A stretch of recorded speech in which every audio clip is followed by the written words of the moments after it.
माहिती मनोरंजनाचा खजिना विविधा. गीत संगीत संवादाचा अनोखा संगम विविधा. तुमच्या सोनेरी क्षणांचा सोबती कार्यक्रम विविधा. विविधा विविधा. श्रोतेहो, विविधा अंतर्गत आरोग्य संवाद या कार्यक्रमात ऐकूयात एकत्रित आयुष्यमान भारत, प्रधानमंत्री जन आरोग्य योजना आणि महात्मा फुले जन आरोग्य योजना याविषयी योजनेच्या जिल्हा समन्वयक डॉक्टर अंकिता मटाले यांच्याशी आशिष गावंडे यांनी केलेली बातचीत. या कार्यक्रमाचे सादरकर्ते आहेत आशिष गावंडे. श्रोते हो, नमस्कार. कार्यक्रमामध्ये मी आशिष गावंडे आपल्या सर्वांचं मनपूर्वक स्वागत करतो. भारत सरकारने तसेच महाराष्ट्र सरकारने नागरिकांच्या आरोग्याची काळजी घेण्यासाठी विविध आरोग्याच्या योजना सामान्य नागरिकांसाठी लागू केलेल्या आहेत. या योजनेचा लाभ अनेक नागरिक आहेत ते घेत आहेत, पण ह्या ज्या योजना आहेत ह्या सर्वांपर्यंत पोहोचावा त्याविषयी योजनाच्या जनजागृतीसाठी आज आपण आपल्या स्टुडिओमध्ये आमंत्रित केलेलं आहे डॉक्टर अंकिता मटाले यांना. ह्या जिल्हा समन्वयक आहेत एकत्रित आयुष्यमान भारत, प्रधानमंत्री जन आरोग्य योजना आणि महात्मा फुले जन आरोग्य योजना या योजनेच्या, आणि संपूर्ण जिल्ह्यामध्ये समन्वयकाचं काम ते पाहत आहेत. गेल्या 3 वर्षापासून ते या क्षेत्रामध्ये कार्यरत आहेत. तर मॅडम, आमच्या आकाशवाणीच्या सर्व श्रोत्यांतर्फे मी आपलं स्टुडिओमध्ये मनपूर्वक स्वागत करतो. नमस्कार. नमस्कार सर, धन्यवाद. प्रस्तावनेमध्ये मी आता आमच्या श्रोत्यांना परिचय करून देताना सांगितलं की आयुष्यमान भारत, प्रधानमंत्री जन आरोग्य योजना आणि महात्मा फुले जन आरोग्य योजना ह्या 2 योजना एकत्र आहेत की वेगवेगळ्या आहेत, आणि याचं नेमकं काय स्वरूप आहे हे आम्हाला सांगाल? महात्मा ज्योतिराव फुले जन आरोग्य योजना आणि आयुष्यमान भारत प्रधानमंत्री जन आरोग्य योजना ह्या 2 वेगळ्या योजना होत्या, परंतु 1 एप्रिल 2020 पासून महाराष्ट्र राज्यात ह्या एकत्रित राबवल्या जातात. अच्छा. बऱ्याच आधी महात्मा फुले जन आरोग्य योजनेला बरेचसे जण राजीव गांधी योजना म्हणून ओळखत होते. राजीव गांधी जीवनदायी योजना येस या नावाने ते ओळखत होते. आपल्या अमरावती जिल्ह्यात पायलट बेसिसवर, म्हणजे काही 8 जिल्ह्यात सगळ्यात पहिले ही योजना चालू झालेली, ज्याच्यात अमरावती जिल्ह्याचा समावेश होता. 1 जुलै 2012 मध्ये अमरावती जिल्ह्यामध्ये महात्मा फुले जन आरोग्य योजना म्हणजेच जुनी राजीव गांधी योजना चालू झालेली. अच्छा. आणि सध्याच्या स्थितीमध्ये ह्या दोन्ही योजना एकत्रितरित्या राबवल्या जात आहे, म्हणूनच त्याचं नाव आता एकत्रित आयुष्यमान भारत, प्रधानमंत्री जन आरोग्य योजना आणि महात्मा फुले जन आरोग्य योजना असे आहे. ही योजना सुरू करण्यामागचा शासनाचा काय उद्देश आहे? आता आपण बघतो आहे की लाईफस्टाईल चेंजेस झालेले आहे, डिसीजेस खूप वाढले, ज्याला म्हणतो आपण आजार वाढलेले आहेत. आणि अशा याच्यात काय व्हायचं, जेव्हा एक सामान्य गोरगरीब हॉस्पिटलला जायचे, त्यांचा जो एक्सपेंडिचर, जो खर्च आहे तो आवाक्याबाहेर जायचा, आणि त्याच्यामुळे गरीब लोक याचा लाभ घेऊ शकत नव्हते. यावेळेस शासनाने असा विचार केलेला असावा की हा कॅशलेस ट्रीटमेंट, म्हणजे जर पेशंट बेनिफिशरी त्या हॉस्पिटलला जात आहे, सुरुवातीपासून तर शेवटपर्यंत त्याला पैसे न लागावे, कॅशलेस क्वालिटी ट्रीटमेंट मिळावी, असा उद्देश शासनाचा आहे. बरोबर. कॅशलेस सुविधा देऊन त्या सामान्य नागरिकाचे आरोग्य जपले जावे, त्याचा आजार दूर व्हावा, या योजनेचा उद्देश आहे. आता महत्वाचं आहे की या योजनेचा लाभ ज्या नागरिकांना घ्यायचा आहे, तर कोणकोणते नागरिक या योजनेचा लाभ घेऊ शकतात? इथे मी अजून थोडं क्लिअर करेन, कारण महात्मा फुले योजना बऱ्याचशा लोकांना माहिती होतं की महात्मा फुलेमध्ये पिवळे, लाल, ऑरेंज, केशरी असे रेशन कार्ड धारकांनाच फक्त लाभ मिळायचा. परंतु आता सरकारने महाराष्ट्रातील सरसकट सर्वच रहिवासी असणाऱ्यांना या योजनेचा 5 लाखापर्यंतचा लाभ मिळेल. अच्छा. म्हणजे ही एक जो चेंज झालेला आहे की पहिले जे होतं राशन कार्ड धारकच, पण असं आता काहीही राहिलेलं नाही, महाराष्ट्रातले सगळे रहिवासी.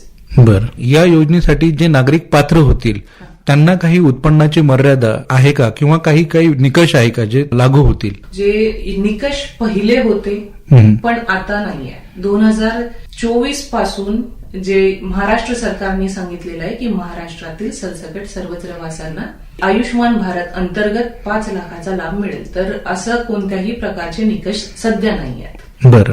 त्याचप्रमाणे जसं आता हा लाभ सरसकट सर्व नागरिकांना मिळतो, तर ग्रामीण भागासाठी काही वेगळे निकष किंवा शहरी भागासाठी काही वेगळे निकष किंवा काही वेगळ्या अटी आहेत का? नाही. पेशंट किंवा बेनिफिशरी कोणताही असो, ग्रामीण असो शहरी असो, सगळ्यांसाठी सरळ सेमच आहे. बरं, म्हणजे वेगळं असं काही नाही आहे. जे शहरातल्या नागरिकाला ज्या सुविधा मिळतात त्याच एक ग्रामीण. राहतील. अच्छा. आता महत्वाचं आहे की या योजनेअंतर्गत रुग्णांना कोणकोणत्या प्रकारचे उपचार मोफत मिळतात? अत्यंत महत्वाचा प्रश्न. याच्यात काय होतं, बऱ्याचशा जणांनी गव्हर्नमेंटची सर्व्हिस आहे किंवा योजना आहे तर सगळेच आजार बसतील अशी एक भावना होऊन जात.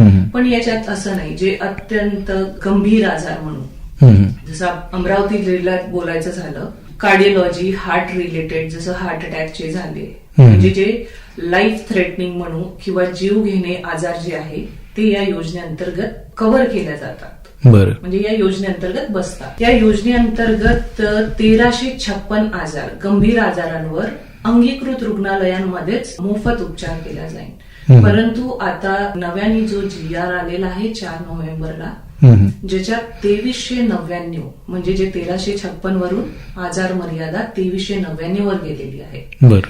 तर येणाऱ्या काळात ते सुद्धा लगेच लागू होऊन जे लाभार्थी आहेत त्याच्यात पॅकेजेस वाढून बऱ्याचशा आजारांवर त्यांना मोफत उपचार मिळतील. म्हणजे सध्या आता या योजनेअंतर्गत 1356 आजार आहेत सध्या, आणि येणाऱ्या काही दिवसात त्याची मर्यादा वाढून 2399 होतील. एवढे होतील आणि एवढ्या आजारांवर रुग्णांना तिथे मोफत उपचार घेता येईल. आणि हे जे 2399 जे आजार आहेत, या आजारांची जी यादी आहे ही आपल्याला कुठे बघता येईल? 2399 आजाराची यादी गव्हर्नमेंटची साईट आहे, जीवनदायी किंवा MJPJAY म्हणतो, याचा लॉंग फॉर्म महात्मा फुले जन आरोग्य योजना, या साईटवर दिसेल. म्हणजे ही पब्लिकली सगळेच बघू शकते. अच्छा. त्याच्या पुढचं की एका कुटुंबाला वार्षिक किती रुपयापर्यंत या उपचाराचा लाभ मिळू शकतो? एका कुटुंबाला 5 लाख प्रति वर्ष प्रति कुटुंब असा लाभ मिळेल. म्हणजे पूर्ण कुटुंबाला 5 लाखापर्यंत आपल्याला यांना उपचार मिळू शकेल. त्याच्यामध्ये कुटुंबातले सर्व सदस्य आले. इथे जर मी एक ऍड ऑन पॉइंट करते की वय वंदना कार्ड बद्दल आपण ऐकलं असेल. आयुष्यमान वय वंदना कार्ड म्हणजे 5 लाखाचाच विमा संरक्षण दिला जातो. पण हा कोणाला? तर जे 70 वर्षाच्या वरती असणारे वयोवृद्ध यांना एका व्यक्तीला 5 लाखाचा इतका लाभ दिला जातो. अच्छा. त्यासाठी ती पॉलिसी घ्यावी लागेल. त्याच्यासाठी फक्त आयुष्यमान वय वंदना कार्ड काढावं लागेल.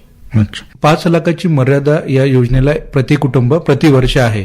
तर यामध्ये कोणकोणत्या गोष्टी समावेश आहेत? जसं औषधे आहेत, तपासण्या आहेत, हॉस्पिटलमध्ये दाखल करण्याचा किंवा राहण्याचा खर्च, यापैकी कोणकोणत्या गोष्टी या योजनेमध्ये समावेश आहे? जर एखादा आजार डॉक्टरांनी डायग्नोज केलेला आहे, डायग्नोजसाठी लागणारे ज्याला आपण म्हणू तपासण्या, इन्व्हेस्टिगेशन जे म्हणू, त्याची पैसे नाही लागणार. त्याच्यानंतर तिथे राहण्याचा खर्च नाही, औषधांचा नाही, इव्हन गव्हर्नमेंट कडून त्यांना जेवणाचा सुद्धा खर्च दिला जातो त्यांच्या ऍडमिशन पिरियड पर्यंत. आणि इतकंच नाही तर डिस्चार्ज झाल्यानंतर त्यांना 10 दिवसाचा मेडिसिन सुद्धा दिलं जातं. अच्छा. प्रवास भाडे सुद्धा याच्यात इन्क्लूड आहे. बरं. आता महत्वाचा प्रश्न म्हणजे की या योजनेअंतर्गत उपचार कोणकोणत्या रुग्णालयामध्ये मिळू शकतात? याचा उपचार जर एखाद्या लाभार्थ्याला घ्यायचा असेल एखाद्या आजाराचा, तर अमरावती जिल्ह्यामध्ये 51 हॉस्पिटल्स आहेत. अच्छा. आणि असं नाही की अमरावती जिल्ह्यातला पेशंट दुसऱ्या जिल्ह्यात लाभ नाही घेऊ शकणार. अमरावती जिल्ह्यातला लाभार्थी हा पूर्ण महाराष्ट्रात लाभ घेऊ शकतो. राशन कार्ड सध्या मॅन्डेटरी आहे, पण इथून पुढे आयुष्यमान कार्ड हे मॅन्डेटरी असणार आहे.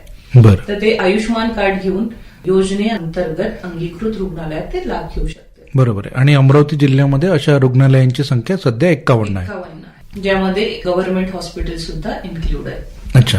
आणि शासकीय रुग्णालयासोबत काही खासगी रुग्णालय सुद्धा या योजनेमध्ये सहभागी आहेत का? आहेत. खासगी आणि शासकीय दोन्ही रुग्णालय इन्क्लूड आहेत. बरं. अमरावती जिल्ह्यात आतापर्यंत किती लाभार्थ्यांनी या योजनेचा लाभ घेतलेला आहे? एक अराउंड 2012 पासून जर सांगायचं असेल तर 1 लाखाच्या जवळपास किंवा जास्ती लाभार्थ्यांनी लाभ घेतलेला आहे. अच्छा. आणि त्याच्यापेक्षा जास्ती केसेस म्हणजे अराउंड 1.5 ते 2 लाखापर्यंतच्या केसेस, जसं आपण म्हणतो की उपचार भलेही लाभार्थी एक जरी असेल पण 2 गोष्टीसाठी, जसं फ्रॅक्चर आहे, हाताचा फ्रॅक्चर, पायाचा फ्रॅक्चर अलग अलग टाइमला झालेला आहे, तर लाभार्थी संख्या भलेही कमी असू शकते कारण एकच व्यक्ती 2 वेळा सुद्धा त्याचा लाभ घेईल. बरोबर. पण उपचार त्यांचे वारंवार सुद्धा झालेले आहेत, तर म्हणून ते 1 ते 1.5 लाखापर्यंत. अच्छा. उपचारांचा विचार करता ही जी संख्या आहे जास्त आहे.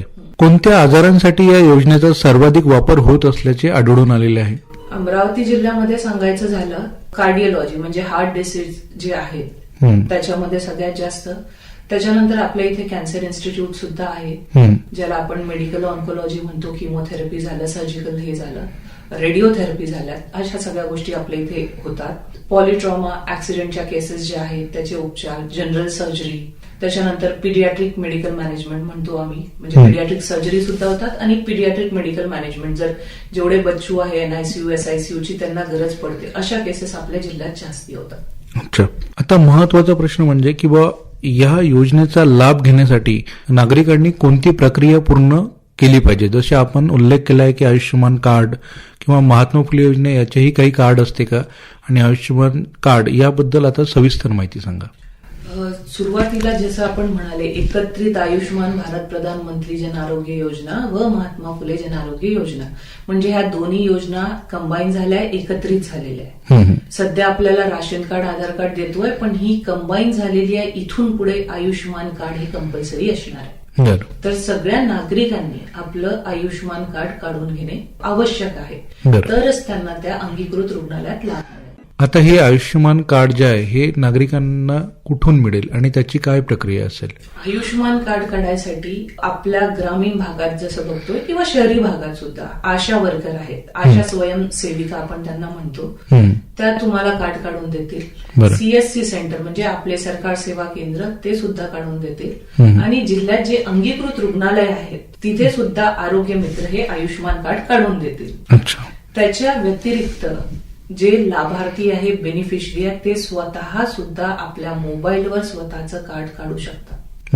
म्हणजे ह्या 3 सर्व्हिसेस जिथून मिळतात तिथून न घेता लाभार्थी स्वतः सुद्धा आपलं स्वतःचं आयुष्यमान कार्ड काढू शकतो. कोणकोणती कागदपत्रे यासाठी आवश्यक असतील? आयुष्यमान कार्ड काढायसाठी राशन कार्ड आणि आधार कार्ड, ज्याला आपण म्हणू अद्ययावत राशन कार्ड, म्हणजे अपडेटेड राशन कार्ड तुमचं असायला पाहिजे, ज्याच्यावरून जी प्रोसिजर आहे नंबर टाकून आपलं आयुष्यमान कार्ड निघेल.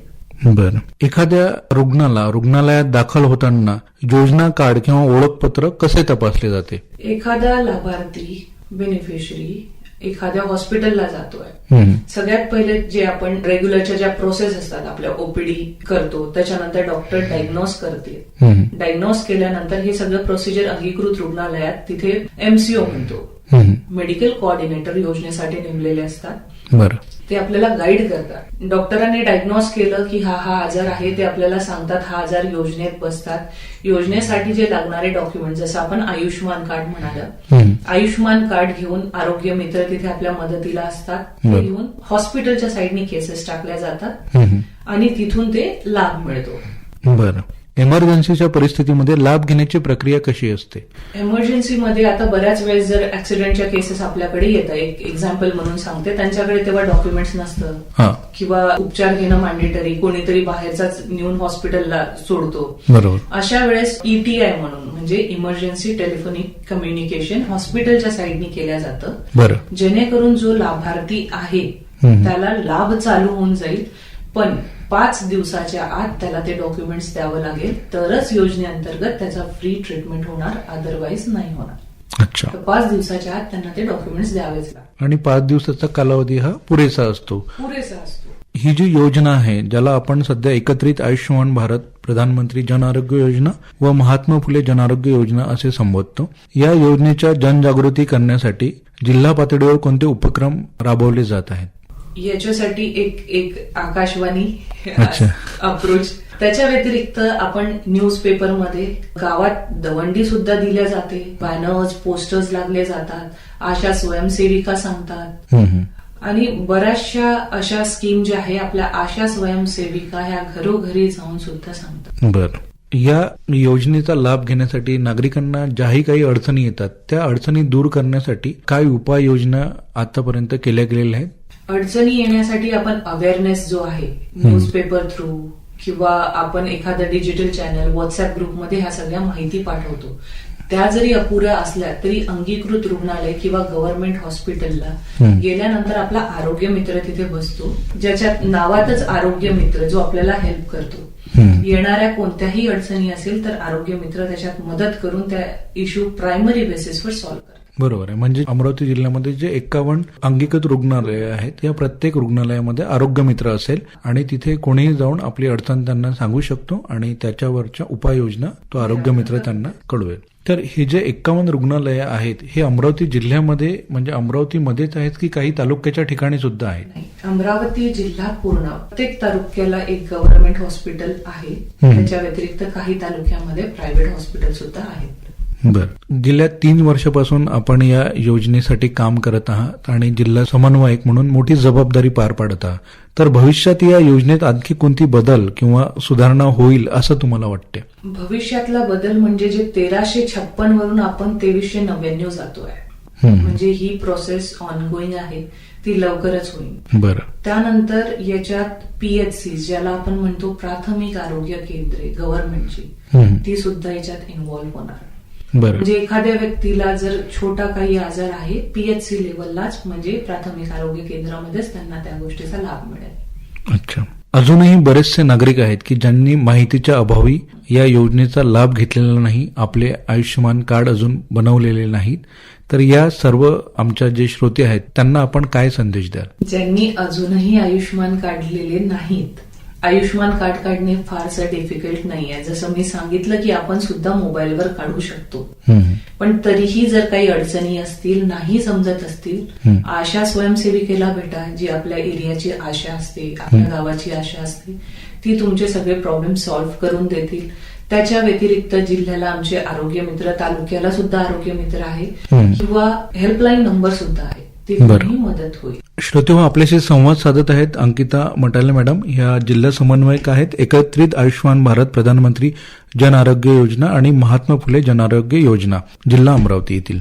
मॅडम, शेवटी जाता जाता मी एक महत्वाचा प्रश्न आपल्याला विचारू इच्छितो की आरोग्य सुरक्षेसाठी ज्या योजनेविषयी आपण आता बोललो आहोत, एकत्रित आयुष्यमान भारत प्रधानमंत्री जन आरोग्य योजना आणि महात्मा फुले जन आरोग्य योजना, हे किती महत्वाचे आहे याबद्दल आमच्या श्रोत्यांना पुन्हा एक वेळा याबद्दल आपण काय आवाहन कराल? बिलकुल. मी हे म्हणेन, एक तर सगळ्यात पहिले स्वतःचं आरोग्य जपा. आरोग्य जपल्यानंतरही कदाचित असंही होऊ शकतं एखादा आजार येतं, आजार सांगून येत नाही. अशा वेळेस जो फायनान्शियल आर्थिक भुर्दंड आपल्यावर बसतो, त्या आर्थिक भुर्दंडाच्या बचावासाठी जर आपल्याकडे आयुष्यमान कार्ड असेल तर आयुष्यमान कार्ड मधून आपण हेल्प घेऊ शकतो, ज्याच्या अंतर्गत कॅशलेस ट्रीटमेंट मिळत आहे. बरोबर. तर सर्व नागरिकांनी आरोग्यावर फोकस करताना आजार झाल्यानंतर त्याच्यावर काय उपाय करायचे, उपाय आपल्या सरकारने आपल्याला दिलेला आहे, त्याचा आपल्याला फायदा घेता यावा म्हणून आयुष्यमान कार्ड काढणे मॅन्डेटरी किंवा कंपल्सरी आहे आणि वेळेत काढून घ्यायला पाहिजे, कारण आजार हा सांगून येत नसतो. मॅडम, आज आपण आमच्या स्टुडिओमध्ये आलात आणि एकत्रित आयुष्यमान भारत प्रधानमंत्री जन आरोग्य योजना आणि महात्मा फुले जन आरोग्य योजना या योजनेविषयी आम्हाला सविस्तर माहिती दिली. त्याचबरोबर या योजनेचा लाभ घेण्यासाठी कोणती प्रक्रिया करावी लागेल, तसेच ती प्रक्रिया कुठे करावी लागेल, त्याच्यासाठी काय काय कागदपत्रे आवश्यक आहेत याची सविस्तर अशी माहिती दिली. तर त्याबद्दल आमच्या सर्व श्रोत्यांतर्फे मी आपला मनापासून आभारी आहे. धन्यवाद. Thank you sir. तर श्रोते हो, या मुलाखतीबरोबरच मी म्हणजे आशिष गावंडे आपला निरोप घेतो.